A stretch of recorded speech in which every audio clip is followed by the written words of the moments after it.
اسی طرح جب ان کے پاس اللہ کی جانب سے رسول حضرت محمد صلی اللہ علیہ وآلہ وسلم آئے جو اس کتاب کی اصلاً تصدیق کرنے والے ہیں جو ان کے پاس پہلے سے موجود تھی، تو انہی اہل کتاب میں سے ایک گروہ نے اللہ کی اسی کتاب تورات کو پسے پشت پھینک دیا، گویا وہ اس کو جانتے ہی نہیں، حالانکہ اسی تورات نے انہیں نبی آخر الزماں حضرت محمد صلی اللہ علیہ وآلہ وسلم کی تشریف آوری کی خبر دی تھی۔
اور وہ یہود تو اس چیز یعنی جادو کے پیچھے بھی لگ گئے تھے جو سلیمان علیہ السلام کے عہد حکومت میں شیاطین پڑھا کرتے تھے، حالانکہ سلیمان علیہ السلام نے کوئی کفر نہیں کیا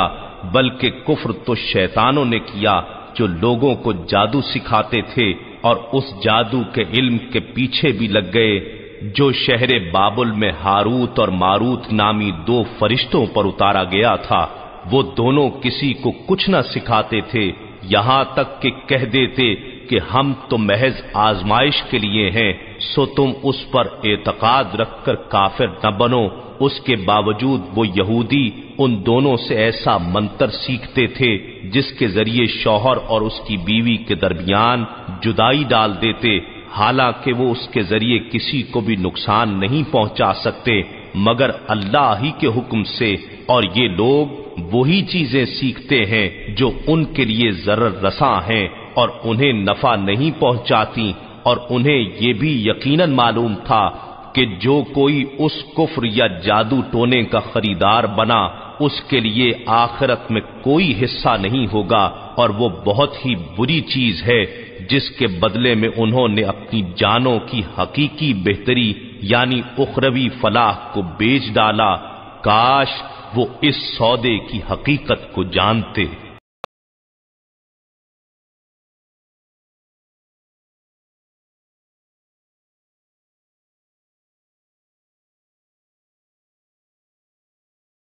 اور اگر وہ ایمان لے آتے اور پرہیزگاری اختیار کرتے تو اللہ کی بارگاہ سے تھوڑا سا ثواب بھی ان سب چیزوں سے کہیں بہتر ہوتا، کاش وہ اس راز سے آگاہ۔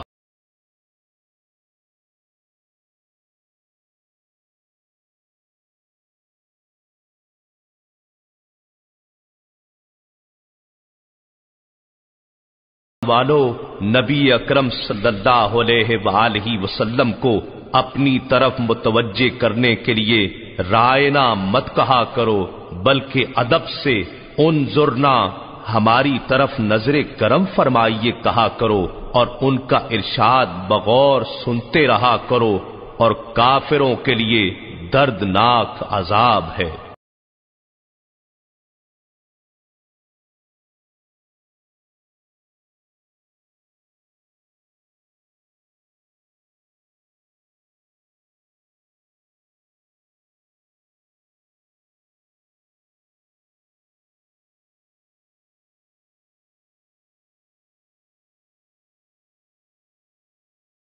لوگ جو اہل کتاب میں سے کافر ہو گئے اور نہ ہی مشرکین اسے پسند کرتے ہیں کہ تمہارے رب کی طرف سے تم پر کوئی بھلائی اترے، اور اللہ جسے چاہتا ہے اپنی رحمت کے ساتھ خاص کر لیتا ہے، اور اللہ بڑے فضل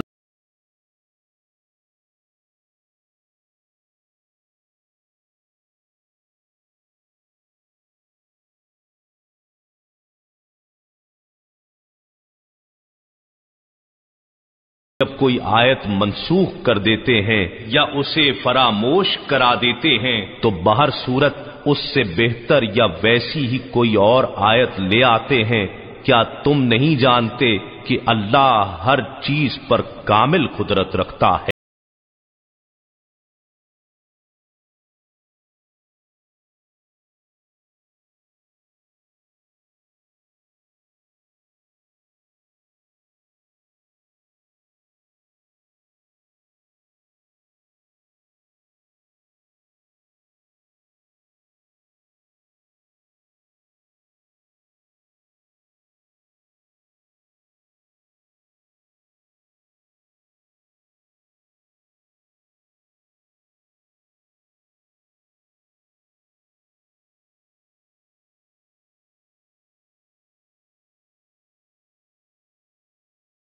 مسلمانوں، کیا تم چاہتے ہو کہ تم بھی اپنے رسول صلی اللہ علیہ وآلہ وسلم سے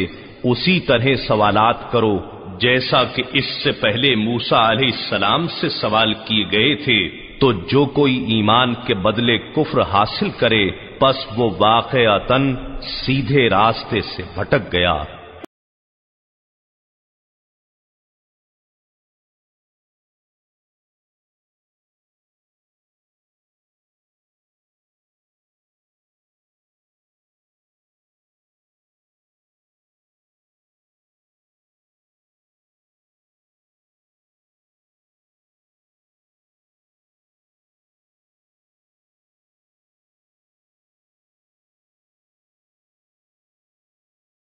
کتاب کی یہ خواہش ہے تمہارے ایمان لے آنے کے بعد پھر تمہیں کفر کی طرف لوٹا دیں، اس حسد کے باعث جو ان کے دلوں میں ہے، اس کے باوجود کہ ان پر حق خوب ظاہر ہو چکا ہے، سو تم درگزر کرتے رہو اور نظر انداز کرتے رہو یہاں تک کہ اللہ اپنا حکم بھیج دے۔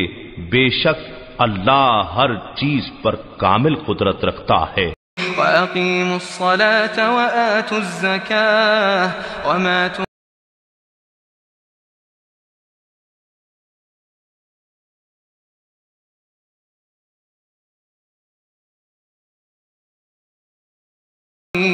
اور نماز قائم کیا کرو اور زکوٰۃ دیتے رہا کرو، اور تم اپنے لیے جو نیکی بھی آگے بھیجو گے اسے اللہ کے حضور پالو گے۔ جو کچھ تم کر رہے ہو یقیناً اللہ اسے دیکھ رہا ہے۔